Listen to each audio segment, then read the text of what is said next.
कक्षा 6 के बच्चे, मेरी गणित की कक्षा में आपका स्वागत है। गणित की कक्षा में हम आज कर रहे हैं पाठ पूर्ण संख्याएं। पूर्ण संख्याओं के अंतर्गत हमने अपने पिछले वीडियो में बात की थी प्राकृत संख्याएं, पूर्ण संख्याएं, इसके अलावा पूर्ववर्ती संख्याएं व परवर्ती संख्याओं की हमने बात की थी। अब हम इस पाठ को आगे बढ़ाएंगे और इसकी प्रश्नावली 2.1 को हल करेंगे। 2.1 का पहला प्रश्न है कि 10,999 के बाद अगली तीन प्राकृत संख्याएं लिखिए। अगली तीन प्राकृत संख्या का अर्थ है कि यह हमसे परवर्ती संख्याएं पूछ रहा है, क्योंकि परवर्ती संख्याएं ही बाद में आती है और यह मैंने पिछले वीडियो में इसमें चर्चा हुई थी कि परवर्ती संख्या एक जोड़ने से प्राप्त होती है। तो अगली तीन हमें परवर्ती संख्या निकालनी है तो हम एक एक जोड़ते रहेंगे।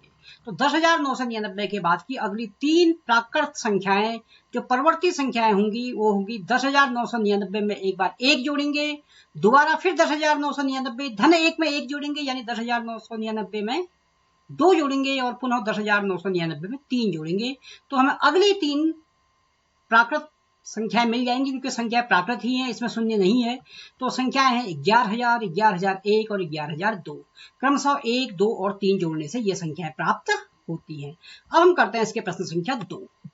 एक ये है 10,001 से ठीक पहले आने वाली तीन पूर्ण संख्या। ठीक पहले आने वाली संख्या, ठीक पहले आने वाली संख्याओं को हम कहते हैं पूर्ववर्ती संख्याएं। 10,001 से पहले आने वाली पूर्ववर्ती संख्या, और पूर्ववर्ती संख्या निकलती है एक एक घटा के।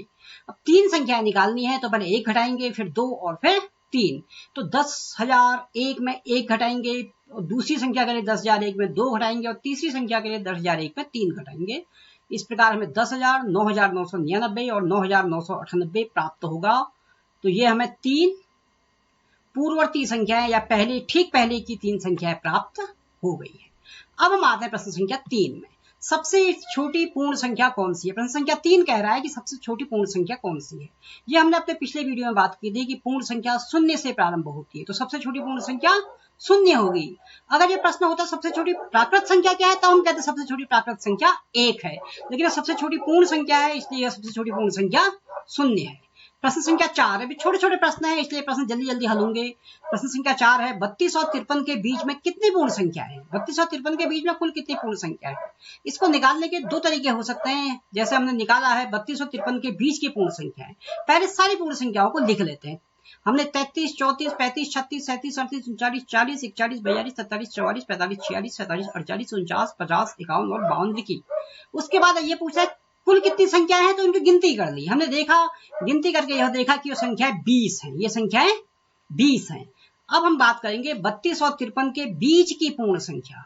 अब 20 को निकालने का एक तरीका यह है कि पहले संख्या लिखो और उनको गिन लो। दूसरा तरीका क्या हो सकता है कि जैसे 53 और 32 के बीच की संख्या निकालनी है, तो 53 में से 32 को घटा लो और जो भी परिणाम आया उसमें से एक और घटाओ तो संख्याएं निकल हमें मिल जाएंगी। 53 में से हमने 32 घटाया तो 21 प्राप्त हुआ, इस 21 में से एक घटाया तो भी हमें 20 प्राप्त हो गई। यानी बीच की संख्या इस तरीके से भी निकाली जा सकती है कि दोनों संख्याओं के बीच का अंतर निकाल लो और उस अंतर में से एक घटा लो, तो भी हमें बीच की कुल संख्याओं की जानकारी प्राप्त हो जाती है।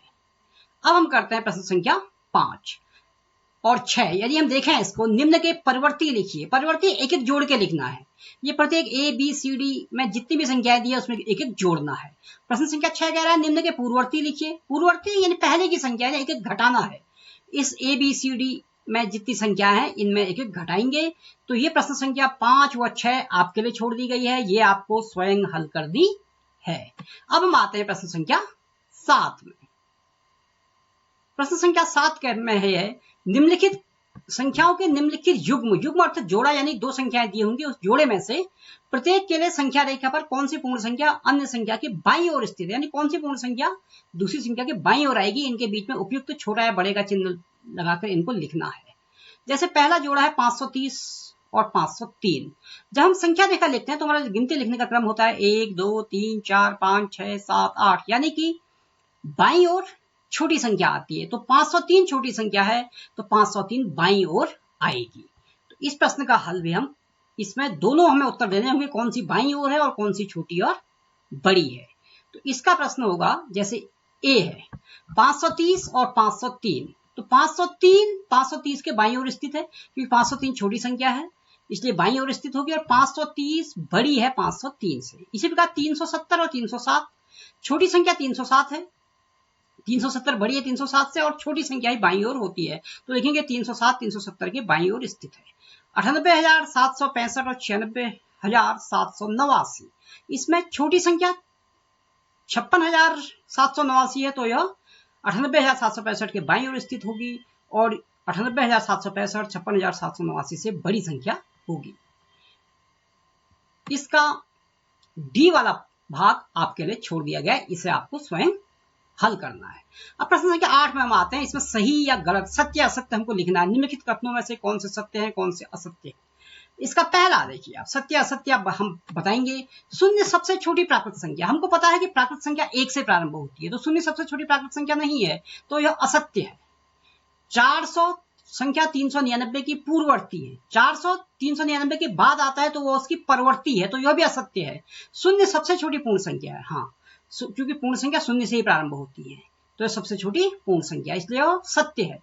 600 599 का परवर्ती है, 600 599 के बाद ही आता है, इसलिए उसका परवर्ती है, इसलिए यह भी सत्य है। सभी प्राकृत संख्याएं पूर्ण संख्या है। प्राकृत संख्या 1 2 3 4 5 6 7 8 इस प्रकार आती है। पूर्ण संख्याएं 0 1 2 3 4 5 6 7 8 आती हैं, यानी कि पूर्ण संख्याओं में प्राकृत संख्याएं सम्मिलित हो जाती हैं, तो सभी प्राकृत संख्या पूर्ण संख्याएं हैं, यह सत्य है। सभी पूर्ण संख्या प्राकृत संख्या है, क्या सारी पूर्ण संख्या प्राकृत संख्या है? ऐसा नहीं है, क्योंकि शून्य पूर्ण तो है लेकिन वह प्राकृत नहीं है, इसलिए यह असत्य है। अब इसके बाद एफ के बाद के हम देखते हैं। जी, दो अंकों की पूर्ण संख्या का पूर्ववर्ती एक अंक की संख्या कभी नहीं हो सकता है। अगर हम 2 अंकों की पूर्ण संख्या यानी अगर हम 10 लें तो 10 का पूर्ववर्ती 9 जो 1 अंक का है, इसलिए यह भी असत्य है। 1 सबसे छोटी पूर्ण संख्या है, सबसे छोटी पूर्ण संख्या 0 होती है, इसलिए यह भी असत्य है। प्राकृत संख्या 1 का कोई पूर्ववर्ती नहीं होता है, प्राकृत संख्या 1 का कोई भी पूर्ववर्ती नहीं होता है, यह सत्य है, क्योंकि 1 का पूर्ववर्ती 0 तो होता है लेकिन प्राकृत संख्या नहीं है। पूर्ण संख्या 1 का कोई पूर्ववर्ती नहीं है, क्या पूर्ण संख्या 1 का कोई पूर्ववर्ती नहीं है? 1 का पूर्ववर्ती होता है, 0 होता है और पूर्ण भी है, इसलिए यह सत्य है। पूर्ण संख्या 13 संख्या 11 और 12 के बीच में स्थित है, हमें पता है कि 11 और 12 के बीच में तो 13 नहीं आता है, इसलिए यह असत्य है। पूर्ण संख्या 0 का कोई पूर्ववर्ती नहीं है, हाँ, पूर्ण संख्या 0 का कोई पूर्ववर्ती नहीं है, इसलिए यह सत्य है। 2 अंकों की संख्या का परवर्ती सदैव 2 अंकों की संख्या होती है। यदि हम 2 अंकों की संख्या 99 को सोचें तो उसका परवर्ती 100 होगा, जो कि एक 3 अंकों की संख्या होगी, इसलिए हम कह सकते हैं कि 2 अंकों की संख्या का परवर्ती 2 अंकों की संख्या होती है, यह सदैव सत्य नहीं है, इसलिए यह भी असत्य है। इस प्रकार हमने यदि इन्हें देखा तो ये इसके उत्तर आपके सम्मुख हैं।